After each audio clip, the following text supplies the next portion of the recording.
Bonjour, je suis Delphine Zanelli. Bienvenue dans le podcast L'entreprise de demain, le podcast de tous les bâtisseurs du futur du travail. Celles et ceux qui le vivent, le créent, le questionnent et chaque jour le réinventent.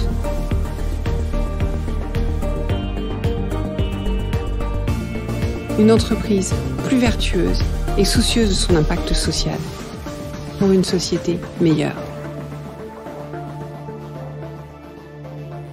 Bonjour, bienvenue dans ce nouvel épisode. J'espère que vous allez bien. Aujourd'hui, on va parler de transformation. Transformation digitale, transformation managériale, transformation organisationnelle, transformation culturelle, transformation des métiers ou transformation durable, comme la nommait Caroline Renoux, dirigeante de Birdeo dans un récent épisode du podcast. On ne parle plus que de cela. La bonne nouvelle, c'est que sommée de se réinventer, l'entreprise fait évoluer ses pratiques. Il y a un peu plus d'un an, une étude d'EY Consulting révélait que 67% des organisations publiques et privées déclaraient avoir lancé un plan de transformation et 20% envisageaient de le faire dans un avenir proche. 80% des chefs d'entreprise interrogés plus récemment par l'Institut OpinionWay tablent d'ores et déjà sur des transformations d'organisation au sein de leur entreprise. Elles portent en particulier sur le renforcement du télétravail, sans surprise, pour 39% des sondés, ainsi que sur la réorganisation des processus à 35% et la transformation numérique qui finalement arrive en troisième à 29%. Mais selon une étude McKinsey, seuls 30% des plans de transformation des entreprises atteignent les résultats escomptés. Et dans le cadre d'une transformation digitale, les chiffres sont encore plus pessimistes puisqu'ils arrivent à 16%. Alors pourquoi est-ce que ces transformations n'aboutissent pas ? Les raisons peuvent être multiples. En voici quelques-unes. Des premières raisons que je qualifierais de fond.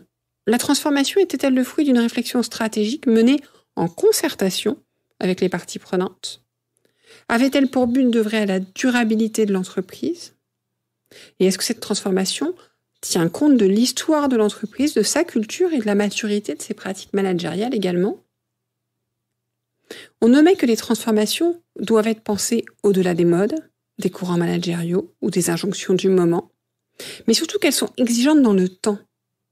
L'excellence, on dit toujours, n'est pas dans l'idée, mais plutôt dans l'exécution et sa pérennisation. Donc si penser la transformation est important, la mettre en œuvre est bien sûr essentiel, la pérenniser est déterminant. Et c'est pourtant pas la partie la plus simple. C'est parfois celle qu'on abandonne au profit d'une autre transformation. Alors quelles sont les clés pour passer de l'initiation de la transformation à sa mise en place et sa pérennisation ? J'ai posé la question à Benoît Ritzler. Benoît a pris la direction des ressources humaines, de la communication et du pilotage de la transformation de Crédit Agricole Technologies et Services à l'issue d'une transformation majeure. Il est donc arrivé pour la pérenniser. Nous l'écoutons. On est en pleine transformation culturelle, portée, animée par un projet qu'on a identifié en 2018, mis en œuvre depuis début 2019, qui répondait à la nécessité de notre capacité d'améliorer notre capacité à délivrer, parce que nos partenaires, qui sont les caisses régionales du Crédit Agricole, attendent de nous que nous soyons des moteurs de la transformation digitale de leur activité, soit dans le cadre de la relation client, soit dans le fonctionnement intrinsèque des entreprises. Et donc, moteur de la transformation digitale des caisses régionales du Crédit Agricole, on a une obligation d'accélération de notre capacité à produire de la valeur et produire des solutions qui répondent à leurs attentes. Et donc, on s'est organisé dans le mode agile justement pour accélérer notre capacité à délivrer.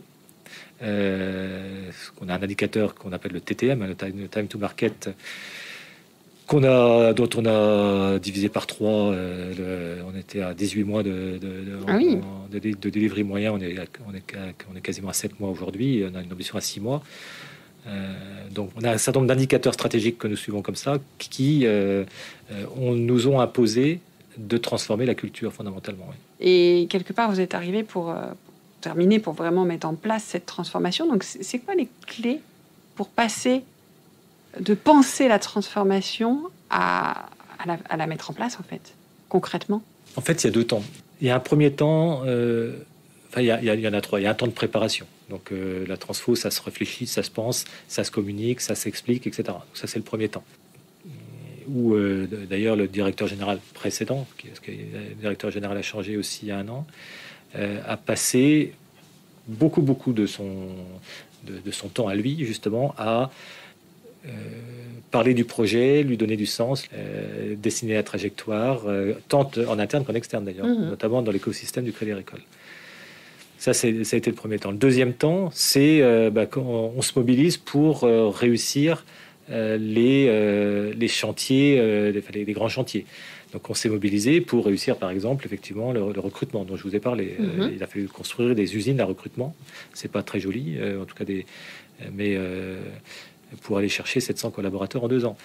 Il a fallu effectivement construire des modèles organisationnels, inspirés du mode agile, pour donner finalement des ambitions et des objectifs d'organisation cible à chacun des managers et des directeurs. Ça, c'est la phase de construction.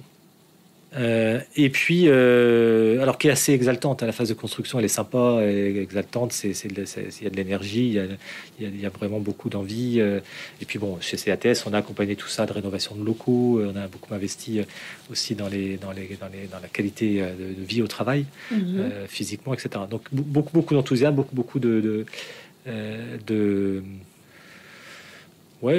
de plaisir, de goût de l'aventure. Enfin voilà, c'était vraiment très marqué.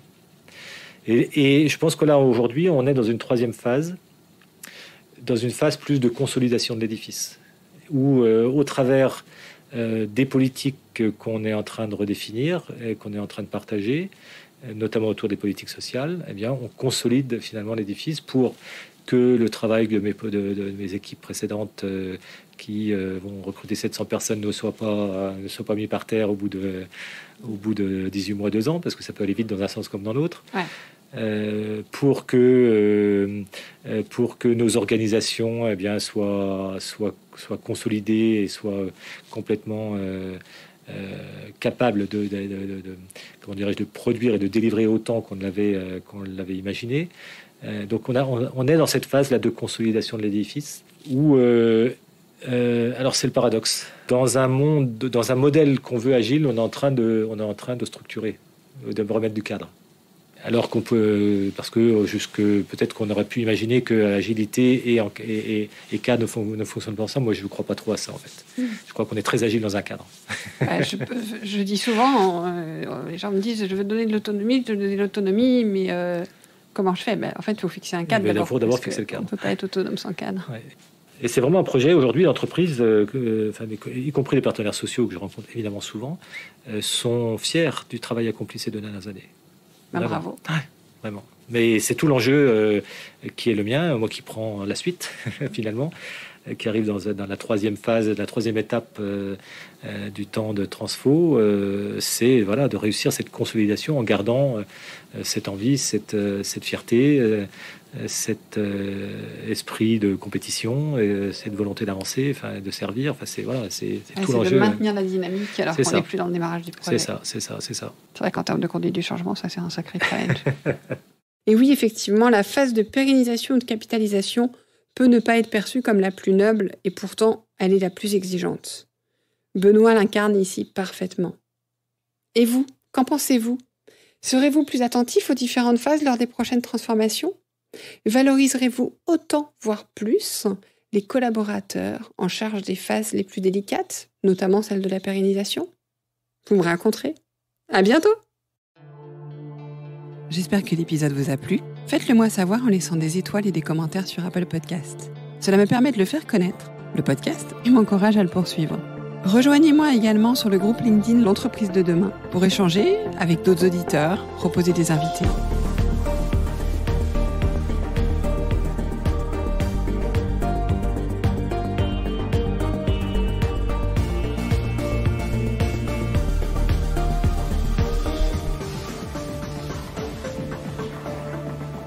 Je vous donne rendez-vous jeudi prochain pour un nouvel épisode. Cette série est produite par Delphine Zanelli et Ose Masterclass. Réalisation sonore Cyril Carillon et au micro Delphine Zanelli.